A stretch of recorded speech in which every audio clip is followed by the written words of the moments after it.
Welcome, everyone. I'm Dr. Pebbles Turbyville from Horses and Humans Research Foundation, and I just want to welcome you to Webinar Wednesday. It is something our education committee has put together, and we're so excited to be able to offer these for free, but feel free to offer a donation on HHRF's website. And I'll pitch it back over to Tara, who is our HHRF Oprah Winfrey. I don't know. Oh boy. Oh my gosh, welcome everybody. This is an incredible panel opportunity and we are so excited that they said yes. So excited that you're joining us for this. I'm just going to give you a little bit of an idea as a moderator what to expect, and then I'm going to be quiet because you really want to hear from all the talent here on this panel. So my name is Tara Mahoney. I serve on the HHRF board. I'm also the CEO of Equine Immersion Project. I am absolutely honored to be here, but more excited to just listen and learn and from these thought leaders in the industry. A little bit of housekeeping, please keep yourself on mute. Add in the chat right now if you wouldn't mind who you are, what organization you're a part of. We love to just share and collect information, collaborate. Obviously, healing is a collaboration, not a competition. So HHRF is really excited to welcome all of you as guests. Throughout this seminar or webinar, we will have Lynn, Kathy, Julie, and Pebbles having a panel discussion for about 30 or 40 minutes. At any questions you have, I'll be monitoring the chat and then start lobbing some questions to them for the last 20 minutes or so. They're going to talk a little bit about the trends, the gaps, and future goals. Also, just to plug a little bit more, of course, this is a free webinar, but any donations are appreciated. $5, $50, 500, 5 million, nothing too small, too big, all available. So we really want to support the HHRF initiative to really move the EAS industry and research and evidence-based research so that our partners all across the world really have a place and a space to be able to do better for the clients that we all work so hard to serve. So enough from me. We are excited to pitch it on over. I'm going to let them do their introductions because, boy, when we were looking at this, the bios and the introductions were so amazing and impressive. So please, flex and toot your own horn. Let everybody know your accomplishments because it's just amazing how broad and the touch that you've had in the industry. We're going to start out with Julie is going to speak first a little bit, and then we'll head on over to Kathy Alm, Lynn Thomas, and then kind of have Pebbles fill in as we go. So enough from me. Thank you all so much. Really appreciate it. Julie, why don't we pass it on over to you? Thanks so much, Tara, and thanks Pebbles and HHRF for inviting me to be part of this panel. I'm Julie Broadway. I'm president of the American Horse Council, and I'm delighted to be here with you.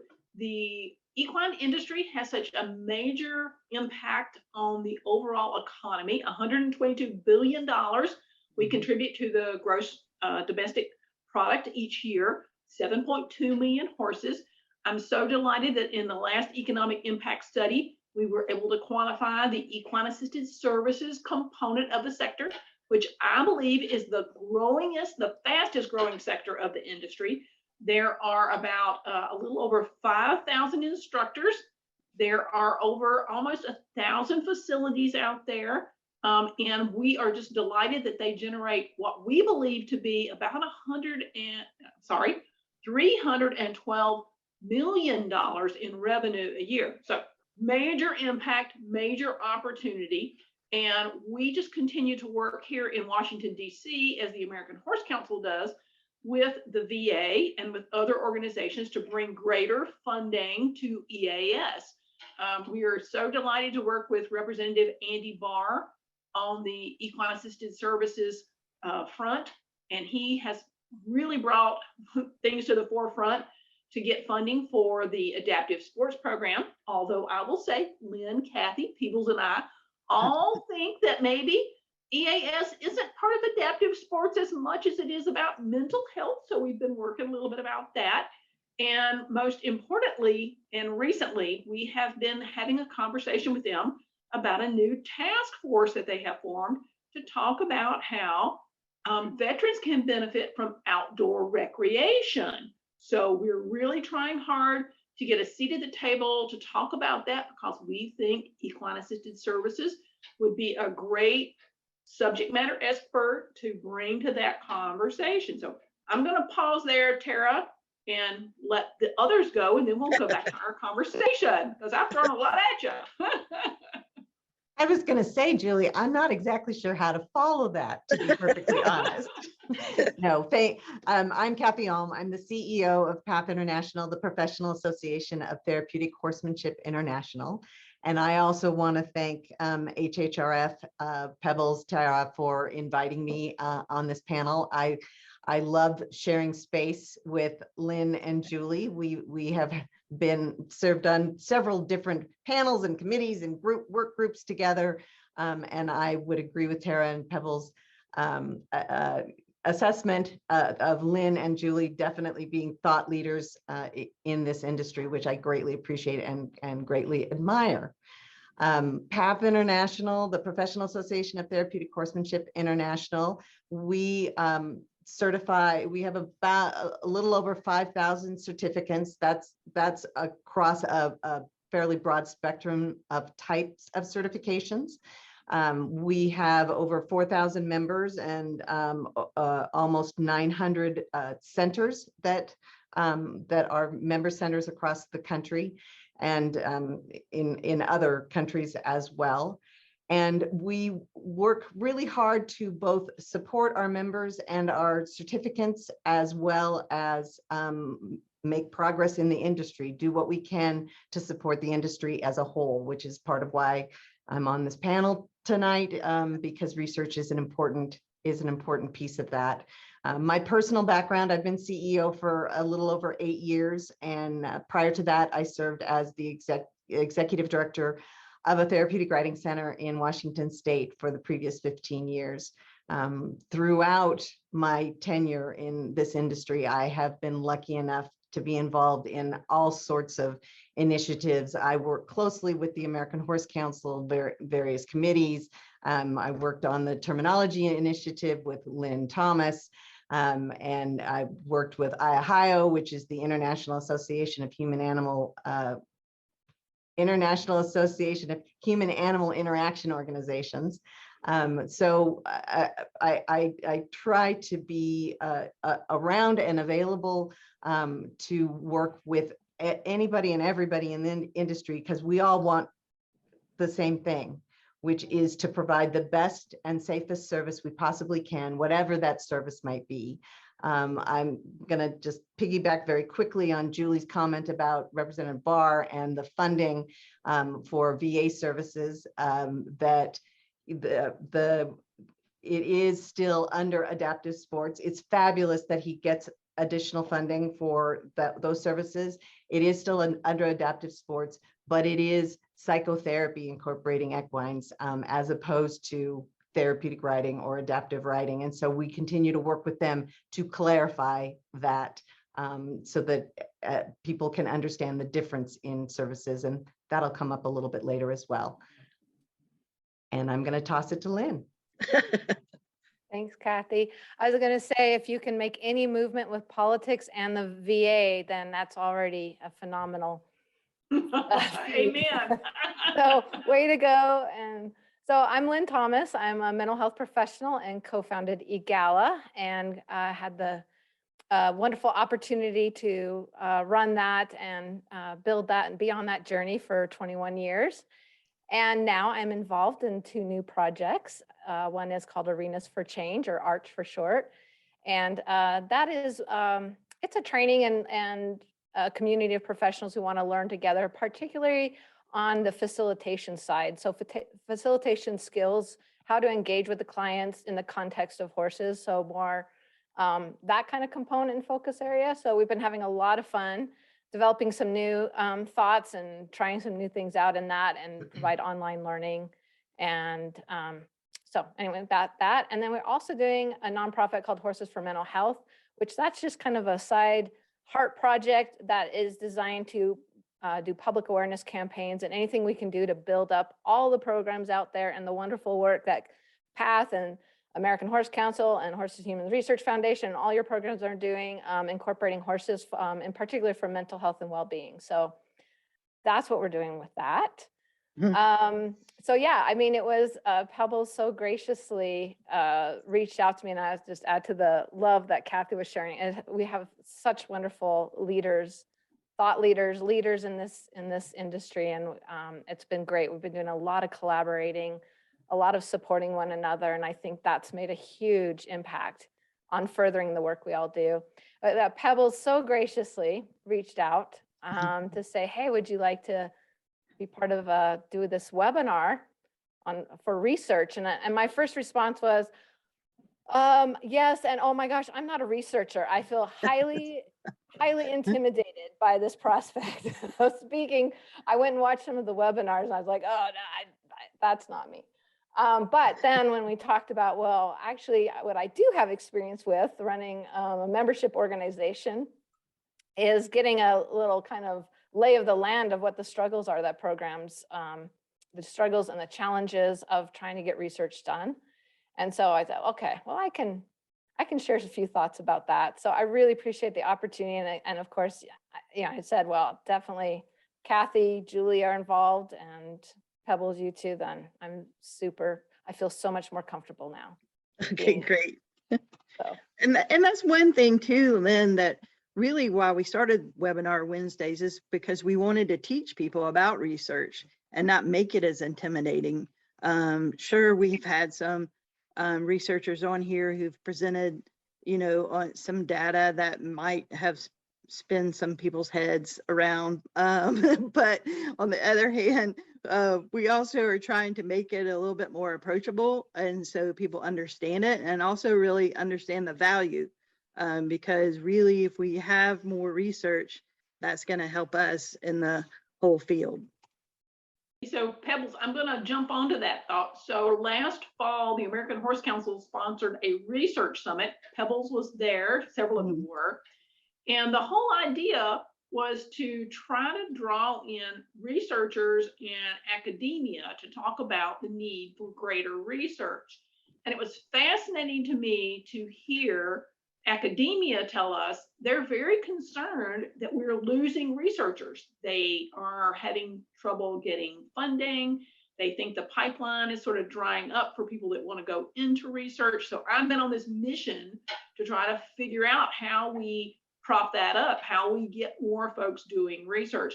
Because if you hadn't thought about this, maybe you all have, the research that happens is what we use to meet with congressional members to make our case, to argue for funding, like the things at the VA or other things.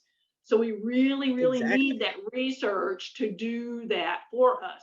So Pebbles, I'm all about making sure HHRF gets where they need to go. Exactly. Well, and Julie, to piggyback on the need for the research for you to go up on the Hill and talk to legislators, a lot more funders are asking for research, are asking for data. The first time that we received that question so starkly, so to speak, is when the Bob Woodruff Foundation reached out to us and said, hey, we're getting a lot of grant applications from therapeutic riding centers that want funding for treating veterans with PTSD symptoms, but we don't know whether this is a legitimate treatment. We don't know. I mean, can you point us in the direction of research so that we know what the efficacy is of this particular type of service? And I had to say, not really, unfortunately. This is probably 7 years ago or so. But the landscape has only changed some. It has changed, but it's only changed some because there hasn't been a lot of research done. And the other big challenge is that as I think the 4 or 5 of us talked about earlier, there's kind of 31 flavors of research out there, which is a huge problem. Pebbles, I think that might have been your quote, because I don't think I came up with that. Meaning that it's with horses. So the research is about, some service with horses, but it serves so many different participants with so many different types of services that you can't aggregate the research and say that, well, this demonstrates that, you know, physical therapy incorporating horses gets these kinds of results, or psychotherapy with horses gets these kinds of results.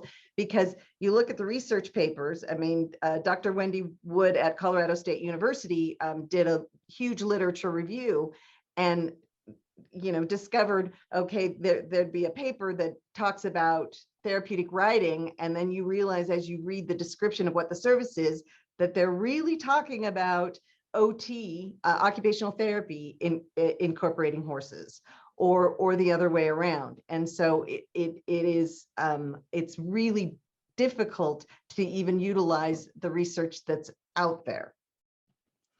Well, Kathy, not only is it difficult with the terminology, but it's also where it's published, you know, because if you do a study on autism, it goes in the Journal of Autism, or if you do something on physical therapy, it's in over here. So it's yeah, like I said, it is the 31 flavors, but the terminology is a hurdle, as well as what we're actually doing, you know, because there's so many different activities that come under that big umbrella.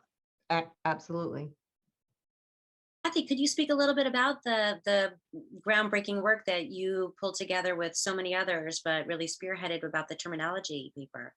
Sure, I'd be happy to. And yes, I led that initiative on behalf of PATH International, but I just want to emphasize that it was groundbreaking work with a lot of people from a lot of organizations, from a lot of different perspectives. And that was part of why I think we were able to come to some consensus on optimal terminology, is because we tried to be as inclusive as possible. Not that we managed to get everybody to the table, but we got a lot of people and a lot of perspectives to the table.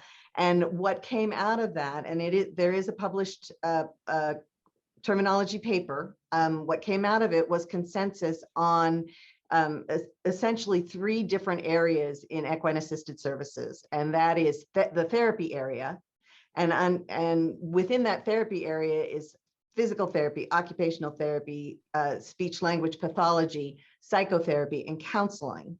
So that's one area. And the important thing when you talk about that area is that you lead with the type of therapy it is. So it's really clear what service is being provided, that it is therapy first language. And we're encouraging researchers to do the same thing, so that their papers start to be very clear if that's what they're researching is counseling incorporating horses, for example. The second area is equine-assisted learning, and what falls in there is equine-assisted learning in personal growth, equine-assisted learning in organizations, and equine-assisted learning in education. And that is having someone who is trained in the facilitation of that particular area leading the session. So an educator is providing or working with an equine specialist or a therapeutic riding instructor to provide an equine-assisted learning in education service, for example. And then the last section is horsemanship. And therapeutic riding or adaptive riding falls under there, driving, vaulting, groundwork, all of that falls under there. And again, the terminology paper helps to speak clearly about the services that we provide. And tying it back to research, our hope is that researchers will use that so that we'll have consistency between papers about exactly what service, what activity, to your point, Pebbles, is being studied. And that's one of Horses and Humans Research Foundation's project, that we want to create a research platform where all this research could be all under one place. Not only the research that's published could be found there, but also we were hoping that some of the researchers would kind of step up to the plate and admit what didn't go right. Like if they had a research project that failed, to go ahead and put it in there so that we know what went wrong, and so not everybody's reinventing that or going down that path, so they can, you know, stop and say, oh, that's not a smart way to go. and also make it a networking opportunity. But Lynn, I'm going to pass it to you because you've kind of beat us a little bit because you have some information in one place already. Yeah, I was going to share too. Thanks. That was a great summary of the terminology, Kathy. That means a lot coming from you, Lynn, since I got so focused on the specific information. I forgot to say Lynn was part of the important part of the working group that led that process. So I am so grateful for that. Oh, well, and again, Kathy was an amazing leader who led it all. So yeah, I just wanted to add to that about even the being specific about the services we all provide. Even in the therapy category, I appreciate that you identified the different therapies, because I know I've read several papers that say equine-assisted therapy. And I'm like, well, what type of therapy are you talking about? So being really specific, well, it's psychotherapy. No, it's physical therapy. So yeah, thanks, Pebbles. We put together a resource, and I'll share my screen with, you can go to horsesformentalhealth.org, and it's a compilation of peer-reviewed research specific to benefits of horses being incorporated for mental health and well-being. So it's that area, mental health and equine-assisted learning for personal growth. So those are the areas, but feel free to go if you want to check that out and download that, so that when someone asked that question you got, Kathy, about, well, what's the evidence pointing to this? We wanted to start providing some easy ways for people to access that. So you can just go to horsesformentalhealth.org and click on resources. And under resources, whoops, you click on, there we go. Of course, first is a link to the terminology paper, just being referred to. You can just go right here, and I want to give a huge thank you to Nerds for Herds. They're a consulting group, because one of the things we'll talk about with the challenges of programs is where do you even start and not knowing what to do. And so there's different organizations or people in particular, just really appreciate the Nerds for Herds group. They compiled this for us, and they help programs set up program evaluations and research and stuff. And I know several of the people are on this call, so thank you guys so much. But just click there and you can go in there and download. And one list is just a list of references by population, and the other list gives a full abstracts, and they both have the links to the full papers as well that you can check out. Hopefully then this is like when someone says, what's evidence, at least for mental health and well-being, you can say, here you go. Here's a piece of paper that has 44 references. So Pebbles, I just want to throw in one important thing. I really want to give a big shout out about the terminology, because what we tend to find at the American Horse Council is if we're trying to obtain government funding or we're trying to push something, then there's so many different terms that are used that people do not understand. So sort of finding consensus around something that everybody uses, whether it's for government funding, for grants, whatever it is so important, because they would call our office and say, we got this. What does this mean? Are they giving therapy to these horses? Mm-hmm. You know, they're so confused about what it all means. So I'm so appreciative of the fact that you guys took the initiative to do that. It really helped a lot. Thanks for saying that, Julie. And I just want to say, to demonstrate what you were just describing, one of the things that the working group did initially was to collect all the terminology we could find and their definitions. And we put it into what we not so affectionately called the big ugly spreadsheet. And just to give you an idea, there were 90 different definitions for hippotherapy. That's just one example. And what we got the definitions from different websites as well as from research papers, which really drove how confusing it was about how people were talking about things. Well, unfortunately, the press does us a disfortune too, because the popular term is horse therapy or equine therapy. Or equine therapy, and it's a catchy pop news term that it really does us a disservice. And I wish we could tackle or have a panel with them and have some education for them about exactly what the terminology is, what it means. Well, for what it's worth, the terminology working group is still working. And our focus now is on education. And so, for example, one of the places we've started in hopes of helping what you just referred to, Pebbles, is in educating centers on the terminology so that when they're talking to the media, not that we can control them, we all know what happens, words come out of our mouth, and funny, they're not the same when they get on the page or, you know, on Facebook. But anyway, to make sure that they're talking correctly, to try to correct at least some of that. Julie, is that a real barrier that you see when you're bringing this? I mean, from your perspective in the legislative level, I mean, what you do is really unique. So, you know, how do you find that as a barrier or an obstacle for the work you do? Well, it's absolutely a barrier. We spend a lot of our time, congressional members, most of them don't have a background in horses or have a relationship with horses. There's only a few. So when you go in to talk to them about funding for VA, you know, to help veterans or whatever the subject matter might be, they are really not very well versed in this.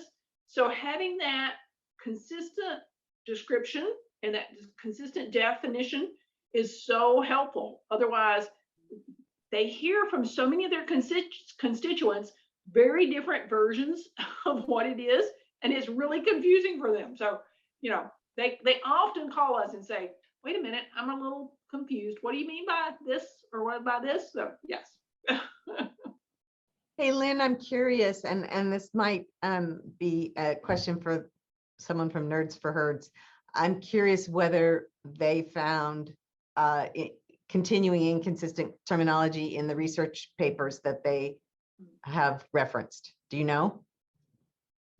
Well, I don't, but if it's okay for Angela or Anastasia to share their experience with that, that's okay. Sure. One of them, Angela or Can Anastasia. you explain? Can you around? explain their group name? Nerds for Herds. Herds. You know, and I love that they decided on this name because, you know, you think of researchers and academics as a little bit stuffy and maybe a little bit serious. So I love the lighthearted approach. And, you know, I was sharing my intimidation around research, and I think a lot of programs encounter that too. I think a lot of programs would say, yeah, I know the importance of this, but I don't even know where to start, and I'm overwhelmed and I'm too busy and I don't have any money. And so, but I can't even emphasize enough how important it is to find some people to help with that, because I think we all know the importance of it. And so, you know, to find, you know, consultants, collaborators, anybody, supporters that can do that. And I love that this group, they started for that purpose, is to serve a need, that need to support programs. And so I appreciate the name. I thought it was pretty funny. And Angela put an answer in the chat. She said it was still varied, and they used several search terms. So thank you, Angela, for your answer. Yeah, and thanks. You know, to piggyback off of Lynn, what you were just saying about the intimidation factor. When I was at Little Bit Therapeutic Writing Center as the ED, we tried to dip our toe into research and got overwhelmed pretty quickly, to be honest. Mm-hmm. So I want to give a shout out to Nancy Pascal, who has done webinars and has, I believe, a checklist, kind of a step-by-step, here's how, which I understand people have found very valuable. So, and that's on your website, right, Pebbles? Yeah, it's on our website, and it's also, as this is recorded, and we put it on our YouTube channel. So you can watch that, but you can get the checklist and see the PowerPoint on the website.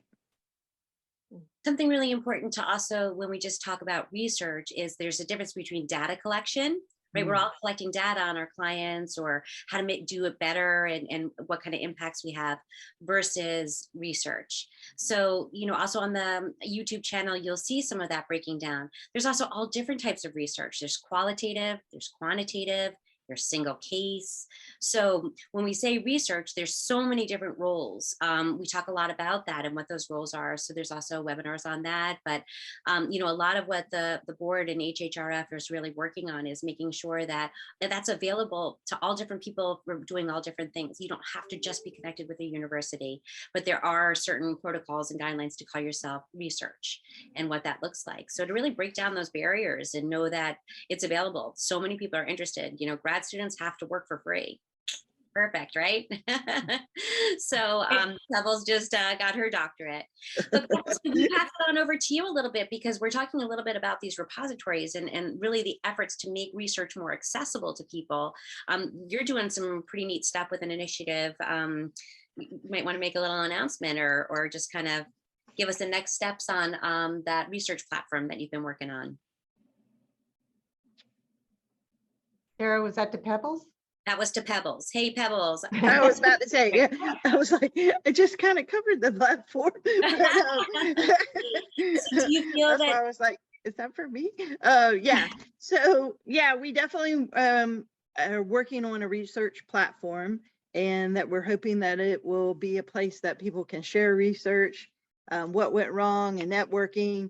And we really have some international organizations that want to help us with that. So it won't be just in, you know, USA information, it will be international. So everybody around the world apparently is looking for this. And so if we could all come together and put it in one place, that will be a great thing for everybody. The other thing that I wanted to mention for HHRF is that we have put together equine well-being task force, and then they became so important they are now an official committee. But we have put they actually put some guidelines together, because we feel like the horses got to be taken care of. They have to be healthy, and the healthier they are, the healthier they're going to make our humans. So I hope that everybody takes some time also to go visit get those guidelines on our website. Hey, so Tara, I'm going to jump on because there's a question in the chat, and I wanted everybody to know at the American Horse Council, research is such an important part of, we think, our industry. So if you are doing a research study and you need to get the word out and get people to participate, let us know. We'll put it in our newsletter. We'll circulate it around. We'll let people know that you need that kind of input, or you need samples, like we did a tick sample not long ago, a couple other things.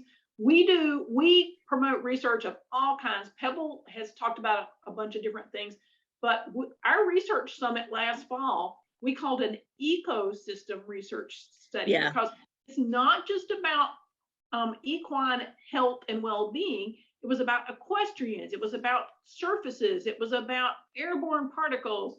It was about all kinds of different things, because it's about the full picture, about the ecosystem in our industry and how we make that better through research. So reach out if you've got something you're trying to get some more input on for a research study. We're happy to help promote that. That's great. It looks like, Amanda, you now have a new contact. There you go. So another question that we have, one of them to throw out to everyone, how can we separate out the need for funding and the motives for research? It seems like a lot of the biases I see when I review papers is very evident. That's from Lisa. So that we separate the need for funding and the motives for research, right? A lot of researcher bias. Well, for HHRF, I mean, we have the Scientific Advisory Council. So if we're going to give out a grant, it's going to go through a tier process, and with some scientific researchers who are going to really grade it and make sure that it's not biased and that it really is rock solid research. So I'm not sure who's funding the others. But when we go through our process, we're making sure it's good. That is great. Yeah, I guess that would, I know you have a rigorous process, and I'm no expert, trust me, but my understanding or impression of many of the places where credible research would be published also go through a fairly rigorous process in order to get published.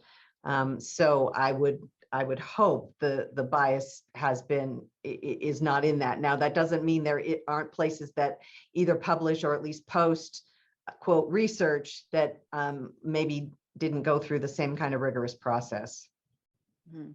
Yes, I'm just wondering if there more to be, when you're saying biases and agendas, what is that referring to? It wasn't in the question, but I think, this is all the type of things that, really peer-reviewed literature reviews, all of those different things that actually, who did it for us? The do's and don'ts in research. What's good research? What's bad research? Was that Mike Tomlinson? Mike actually did the article about how to review an article, but he did cover that as far as also what's good and good bad research when And you're he's looking at absolutely articles. hilarious. So Yeah. he'll show, this looks like a fantastic outcome, but they only had 2 people, right? Yeah. Or, this looks like a really, really well-funded study, but actually maybe it was just because there was great coffee and gorgeous views, so those confounding factors. So he takes kind of a deep dive as a scientist and brilliant mind into how do you actually read that and see that, so he breaks down a few different articles and say, do you see that where that lean was and why they came out with those answers. We know we can shift statistics to really answer things the way that we want sometimes, and just how to read it and make sure that what you're reading is really important. Molly just chimed in, looking for validation is a biased approach. Molly, if you have anything to say to expand that, or Nancy, just coming from your experiences with HHRF and these challenges that are always asked, please feel free to unmute and join. So Yeah, I do want to say something here, and I really appreciate what Molly put in of looking for validation is a biased approach. Really, if you look at basic science, it is to disprove the null hypothesis. Mark Chrisman, I've just used my big phrase for the day, so dive in here and save me. And so hopefully he'll come off of mute and do that. But in the meantime, I want to kick back to that platform that we're working to get funded, and we are working with HEDI, and really glad to be working with them. And the platform is to do exactly what Pebble said, which is to draw and bring all of the different research into one place, at least where you could go find it. You may not be able to get the full article because of publishing restrictions, but at least you can start to figure out how to bird dog it. But our other thought is this: nobody publishes what doesn't work. And research is expensive to do, can be. So if we have a place to publish what didn't work, then that may be just as important as what did work. The other thing is we hope to put together researchers and places where research can be done, so that researchers have access to organizations and centers that are interested in pursuing research or being part of a research study, either one just at their location or maybe one that involves a number of centers.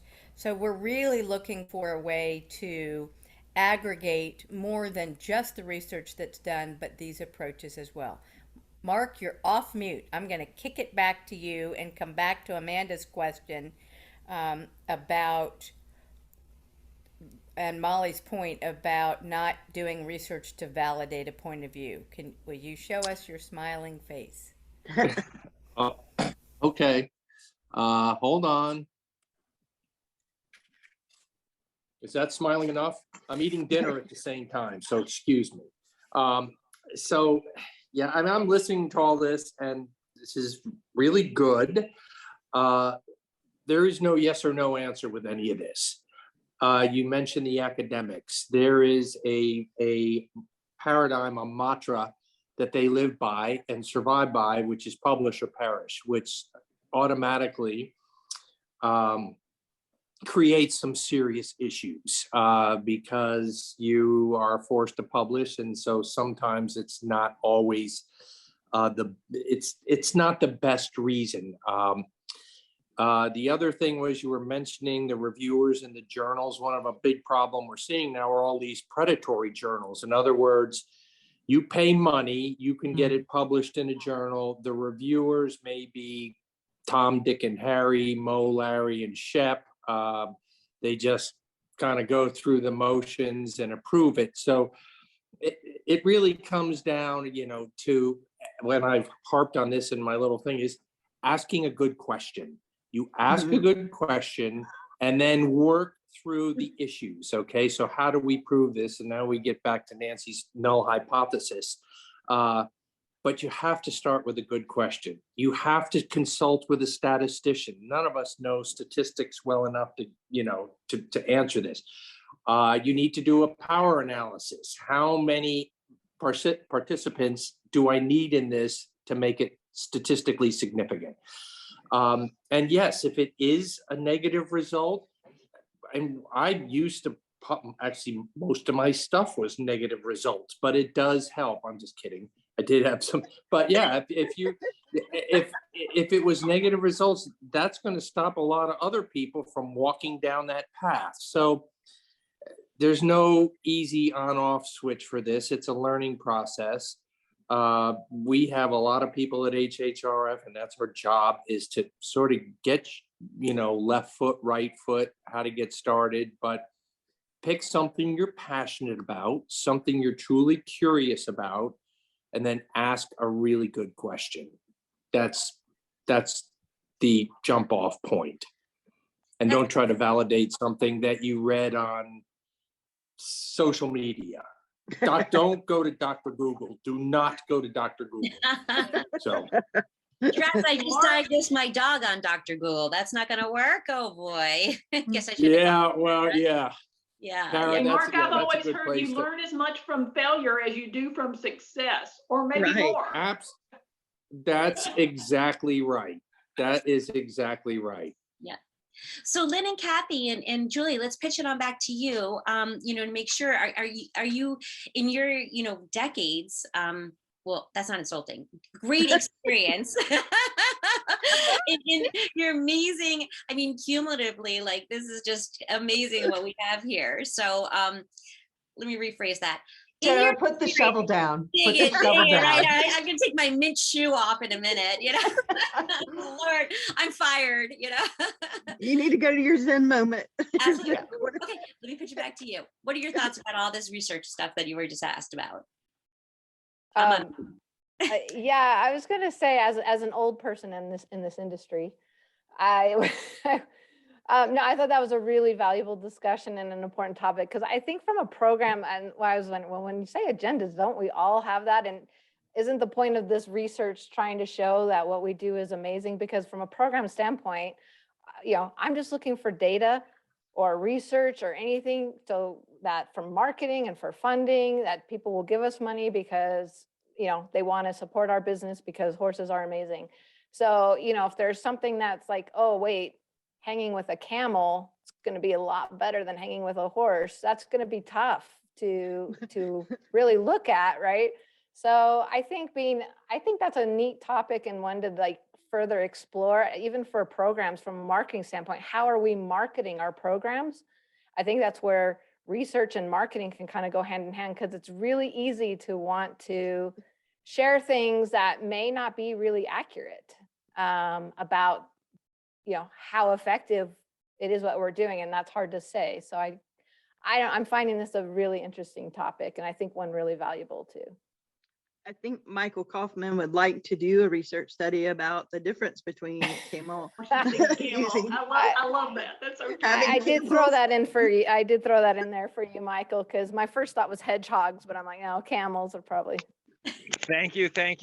Much appreciated. Only if you show video of you riding both. Yeah, and just to share too, what you were sharing, Tara, I think you were saying it about the differences, because as a program, do we need to do research, or do we want to do program evaluation?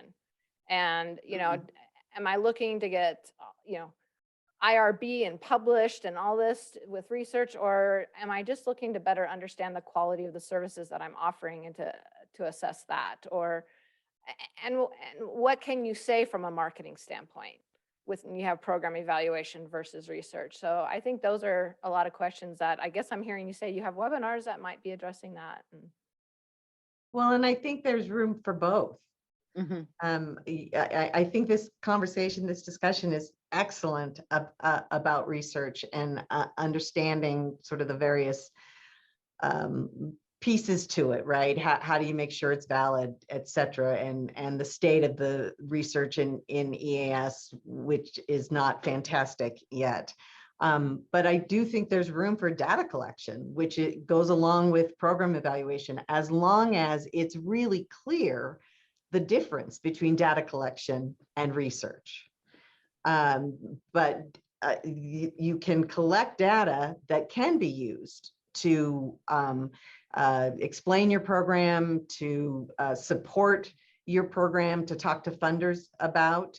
And however, validated research is going to be much stronger in informing all of us about what services are providing what kind of outcomes and that are best for us to do, whether it's riding a horse or riding a camel or leading a horse or leading a camel kind of thing.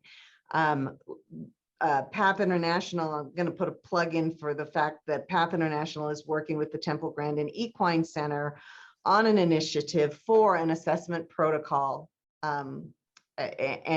But we are very clear that that's not research.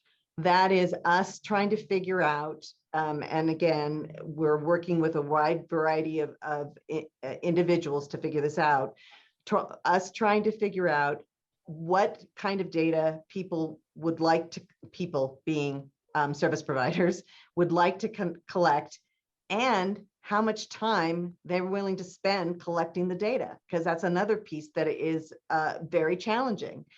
All service providers that I know anyway are extremely busy. And so you don't want to set up some sort of research project or data collection project that is going to take an instructor, for example, an additional 10 hours a week to complete or participate necessarily. But we're looking at what outcomes are people interested in measuring and how much time are they willing to spend doing it. And our focus is therapeutic or adaptive riding. The Pebbles is on that group as we work through all of this. But again, we're very clear that it is data collection, not research.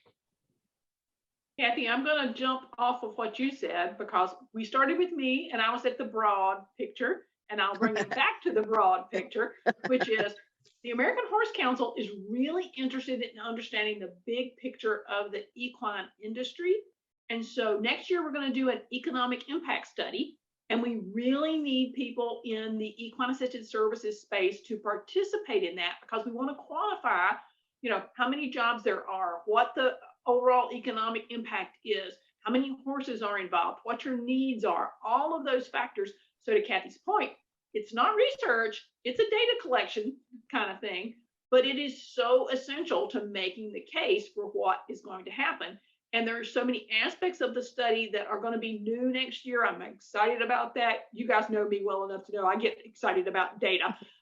And so it's Kathy's giggling because I'm just so excited about the fact that we're going to ask some new questions. We've got a lot of new metrics that we're trying to measure to try to help illustrate the overall breadth and depth of the equine industry. And EAS is a huge part of that. So there's going to be some new questions for you guys, and we need you to step up and be part of that so we can continue to make the case that EAS is one of the growingest sectors of the equine industry. Yeah. Julie, that's such a good point that we all should have a voice, right, and support each other. One of the really good questions that came up was, what is the most exciting research results you've seen recently? Can each one of you maybe think of, one thing that just kind of kept you up at night reading late into the night, or got you up this morning to finish? I'm going to go first because it's so fresh on my mind. This Great. week, somebody posted on my Facebook page that they had recently completed, I have to say, I laughed. Maybe I shouldn't have.